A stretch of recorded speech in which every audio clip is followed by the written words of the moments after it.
Welcome to Toronto Sports Card Expo. Thank you so much for sitting in the audience today. I am very excited to share the stage with these two wonderful human beings for the real, the random, and the ridiculously funny panel. Welcome, everybody. What does that mean? We're going to figure out. We're going to find out together. How you doing today? Let's introduce ourselves here. We've got, who's this lovely gentleman to the left of me? Josh Madigan, Hockey Cards Gongshow. And you, sir, on the far left. Yeah, Darryl Garner, but I go by Dr. Collectible. Oh, yeah. He's the only one that gets cheers? What about the rest of us? And it's moderated by CoachKoe. Guys, so far today, actually, when did you guys come in? I came in Thursday morning. Thursday morning? Crazy airport situation coming in. Oh, I mean, I think that applies to, like, yeah, the real, the random, and the ridiculously funny. What happened at the airport? You know, I think it's funny. It probably wasn't funny, but it was ridiculous, I would say. There we go. I came in, and as soon as I flew in from Atlanta, I get a bunch of text messages like, hey. Just a situation then. Yep, situation went down. But regardless, Canada is safe, and what they do is professional. So I think even that, and just coming in, starting off my time with that, but getting here, the chaos, the fun, the people, I'm just excited to be in the atmosphere of the hobby just in general. You knew it was going to be a weekend to remember. Definitely. Awesome. And Josh, when did you come in? Came in Thursday morning, too. We drove from Minnesota, so... What's that drive like? Long. And we split it up and stayed in Windsor. Got across the border. Was a little nervous about that, but everything went okay. And then had a really short drive to Toronto on Thursday morning, and it's been a whirlwind ever since, man. This weekend goes by so fast. So when you say whirlwind, talk to me a little bit about that. Like, what does a whirlwind entail? Well, it's hockey card heaven, and when you're from the States, it's there's nothing that compares to the where I live, and so trying to soak all that in, trying to shop a little bit, and I've been doing a little bit of that, and then all the events and the networking, and to me, the most important thing is seeing all the friends that I've been able to develop in this hobby over the past 3 years, and it's just, feel like a kid again. I love that. I think that's really what these shows are about, right? It's like there's the memories and really feeling all the nostalgia. You walk around, you see heroes that you grew up watching on TV, or people that you collected on cards. Literally, you just interviewed Darryl Sidler. Crazy. How was that? Oh, it was amazing. It never gets old, and it's awesome to me in that you see sort of the participation in the hobby and collecting, and it's not just by people like us on the content side or the collector community here. It's the athletes that really support it as well and continue to give back to the game. And Darryl, is it second expo? I feel like, no, third. Third expo. Oh, wow. Yeah. How have you seen the expo grow from your first trip to Toronto?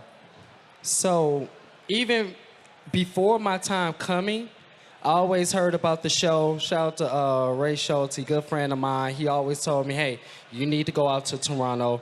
There's a show that you need to see. It's almost like it's mini national. So I'm like, okay. Got a chance to work with CSC, which is Canada Sports Cards, and also just working with the expo and reaching out to them on my professionalism and seeing if I can do content. From there, I got my opportunity. I would say I had a passport for about 9 years, and I had to renew. I renewed it that same day, that morning, before actually flying out here.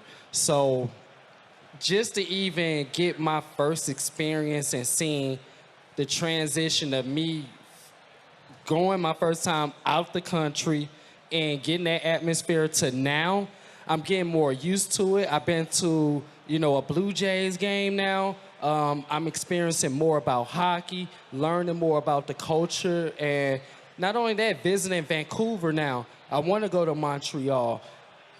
And like I say, to be here at the biggest sports card show that I think that goes down in this country, it's just amazing to be here itself. So 3 years in for me, and I've seen so much growth. You're an honorary Canadian.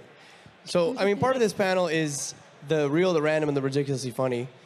Talk to me about the most random thing that someone has said to either of you this weekend. Maybe it's someone that's consumed your content. Maybe it's you dropped something on the ground. Like I really want to know what this weekend has been like for both of you. That's a tough one. I'm Good. trying to think of. Good question. Way to stump me. Not mad. I don't know if it's just been.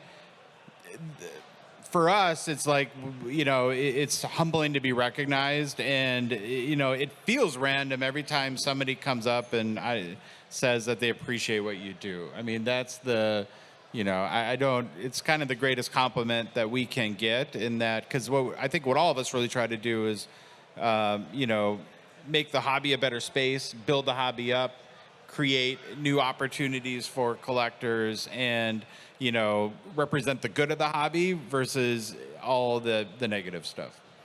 And Darryl, what about you? I don't know. I think mine had to be today.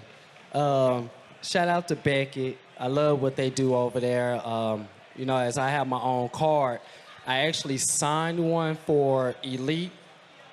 They are back there with CSC. They have a booth back there, and they do great work with like wax. And I actually signed a card for them a year ago. And they gave it back to me. They was like, yo, we see now that Beckett has now authenticated your autograph. So I'm like, you know what, I'm going to reach out to them and see if I can go and get it signed. So there was a kid that was with me, and he thought I can just give my card to them and say, yeah, it's me. Go ahead and get it out. No, it doesn't work like that. Yeah. And he had to break down to the kid like, yo, he signed a paper 20 times with his real name, the Dr. Collectible as well with, you know, my autograph name and everything else. But they needed my ID. They needed so much information to authenticate an individual like me. So I told the kid, let's say if you got a card and you get it signed by one of your favorite athletes, you expect them to do the same thing and have the criteria to do with that card, right? So you know when you have that card, it is authenticated. Yeah. It is being graded. It is being put in great care, and they're doing it like professionals. So even for me, I told them, yo, it ain't even easy for me to have my own autograph. Like, they gave me an 8 on my own signature. No. An 8? Yeah, so but I respect that. That's pretty funny. I respect it, though, because that lets me know the way I signed it on that picture that You day, got lazy there. they going straight for that. Too streaky. You got a better pen next time. Talk to me. I mean, you actually brought it up, Josh. You said, you know, every time that someone comes up to you, you know, it almost feels random. Talk to me about how it feels several years into creating content and creating community and having people come up to you at a show like this, a show where, I mean, your content specifically really has a huge impact. Well, the most interesting thing about that interaction is that because we do 2 shows a week and 3 hours, that people that listen to us get to know a lot about who we are. And so we're at a big disadvantage in a certain perspective because they feel like they know us, but we're just meeting them for the first time. And so we have a lot of catching up to do in some regard when we're meeting someone at a place like this. And is that humbling? Like, how does it feel to put all this work in and to like actually have these interactions take place, man? Of course, you know, it's like what our goal is to entertain people, to be educational, informative, be positive. Like I said, you know, build up versus tear down. And the biggest compliments we get are when somebody will message us saying, like it was a Monday morning, and saying, man, I was dreading going into work today, but you know, your show helped me get you through the day. That's like the best feeling, right? Because I think, you know, I'm a little bit older than you guys now, and I've, you know, the idea to help anyone, even in the weirdest, smallest way, by doing a dopey hockey card show is a very rewarding feeling. Yeah, I mean, like you're having a real impact. It's like, it's aside from providing value in the entertainment sense, in in the statistics, in the potential buying opportunities or Sure. whatever, set lists, you're actually providing real life value in enhancing their life from like an emotional perspective, and that's just incredible. So, Well, we try, and Yeah. mostly we're just dumb and goofballs. But you're just being you, though. You know what I mean? Yeah. That's why you're on the funny stage and not the serious one. Yeah, there you go. Darryl, what about you, man? Talk to me about the impact that your stuff has had on the people that come up to you and how that makes you feel. It's unreal because, like, for me, that's stuff that I don't expect because I generally put that stuff out there to be myself. It's not to, like, deteriorate anyone's mindset about how they feel about the hobby. I'm clear cut. I'm straight to the point, and what you're going to get from me is authentic. I think most people I have received is that, a father can come to me with their kids and say, hey, yo, this is Dr. Collectible. My content is PG-13 majority of the time, so majority kids are going to be able to relate to me as well. So I love to see the fact that not only I'm able to touch the father, but I also touch, that son or daughter as well through my content. To get that and to receive that type of feedback from not only just one individual, but the family is watching you, because I'm creating content for someone to be able to enjoy with their son or daughter, the same way I want to enjoy the hobby with my father when he watches my content now that I wasn't doing 5 years ago. Yeah. That's the feedback that I usually get, and it's a joy for me. Seriously. I love that. See, we got the real here as well. Talk to me about the funniest thing in either of your collections. Funny, we can call it random as well. What's the most random thing in your collection? Josh, we'll start with you. Oh, I have so many random Something things. that just doesn't belong. I used to buy. It's hard now, but I don't know like where you guys live, but you used to be able to go like on Facebook Marketplace, and people would like legitimately sell like old collections, like a mother of her kids' collections, and it used to be so much fun to buy these really big collections, and just have my wife did not like it, No, but definitely not. to bring like truckloads of card boxes that are like smelly into the house and just go through them, and you would pull out the most random things ever. And so I have like so many like ridiculous like TV shows from the 70s and 60s, or like weird advertisement cards, but that's part of the, it's almost like treasure hunting. Yep. That's awesome. Darryl, what about you, man? What's the most random thing you have in your collection? Random.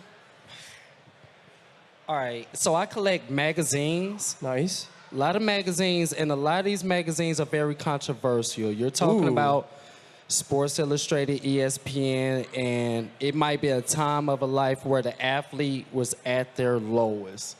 Oh, okay. Yeah, so for me, the most weirdest item, I actually found it last year at this show.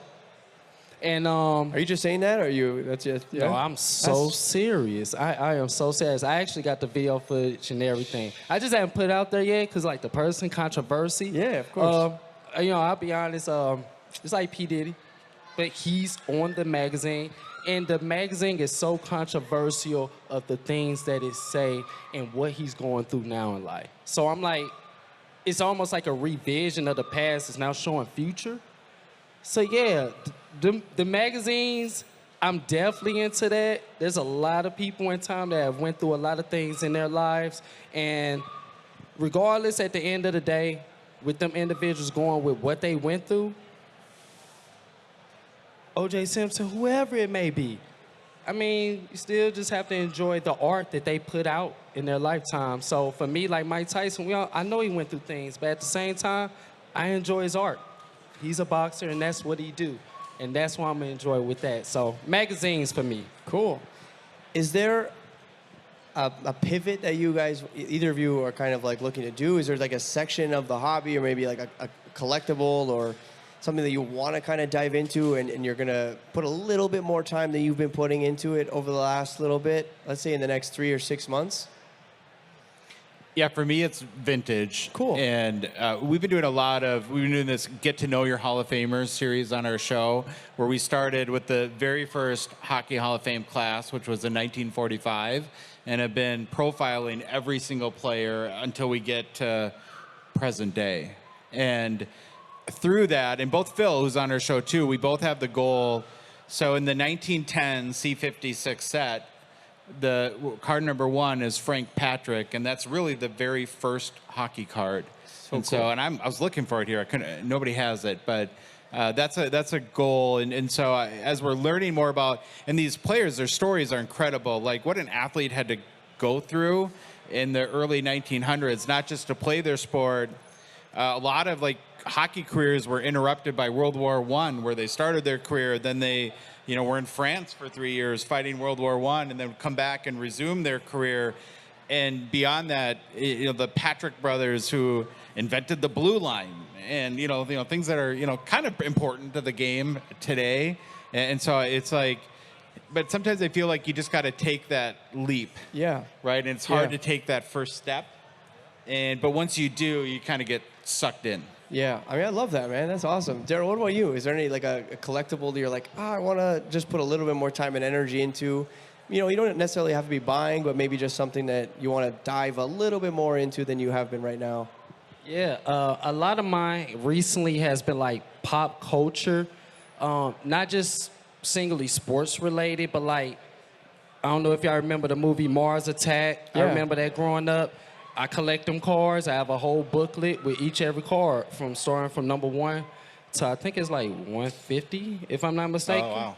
Yeah, so I ended up seeing that at a spot called Cards HQ, and they just did a video about it. So I said, you got the whole set right here? Let me grab it from you. So it's been more pop culture cards, anything that has dealt with my childhood from video games. I love what V-Friends are doing with they insert that they have now that looks like a handheld Game Boy. Like, that's my childhood. Bringing that together, it's kind of non-sports, almost like you bringing in TCG and video games together. So for me, it's been a lot of non-sports stuff because the last couple of years I just been into sports. Now it's been what kind of changed my life? What molded me? Collecting Power Rangers now. I got the first issue of their comic book. Was gifted to me by a friend. It's like stuff like that now I'm starting to get into more. So for me, pop culture and the things that I enjoyed in my lifetime, I'm starting to take time now to appreciate that more and collect that now. All right, awesome. I have one more question for you all, and maybe we think about it for a few seconds, but is there any collectible that either of you own that really evoke an emotional response?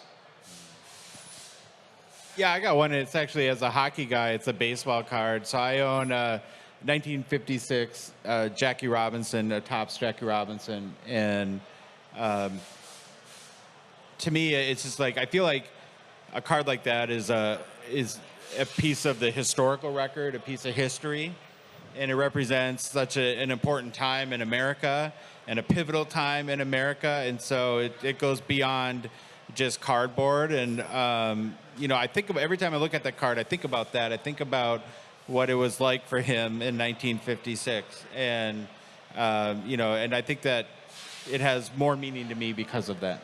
I absolutely love that. Darryl, what about you, man? Yo, well said, because history shows a lot about that. Appreciate you even sharing that, man. That means a lot, especially for my culture, man. So, for me, I want to say there's some cards that I know I will probably never see in my lifetime again. It's when I was first getting into the hobby. And I told my father to send me some cards from my old collection, the stuff that I was collecting as a kid. Them cards helped me get out of a situation years ago in my life and helped me get into a better situation, but I had to sell my childhood. I told myself that I would never sell my childhood again. That's why I'm more into the collecting than flipping. So for me, that's probably the most meaningful stuff, or I want to say items collectible wise, that meant so much to me. But my childhood helped me move where I'm at now. Even though I might not see them cards again, it's just like my childhood saved me, you know? I love that. So as an adult now, them cards mean so much to me. Even though I might not see them in my lifetime again, them Kobe cards would mean everything to me because of the time frame of what it meant for me as a kid and what it did for me as an adult. Amazing. Guys, I want to thank you so much for joining me on stage. I do want to make sure that every single person watching has the opportunity to follow each of you, not just for the amazing content you have, but for the journey that you guys are on and for the immense value that you bring to, everybody every day. So let's start with Josh. Where can people find you? Give them everything. Give them... Well, YouTube or Instagram, Hockey Cards Gongshow. It's pretty easy. Good job, Brendan. You did great today. Try my best. Darryl, what about you, man? Yeah, Dr. Collectible, all social medias, website as well. And, if you want to look me up, add me. I'm very active, so if you want to reach out and do business as well, I'm open to that. And, this guy here, man, share your social media. Yeah, CoachKoe Collectibles, CoachKoe across the board. Guys, thank you so much for joining in today. I hope you have a wonderful rest of your day and a wonderful rest of the weekend. Thank you so much. Good job, buddy. Yes.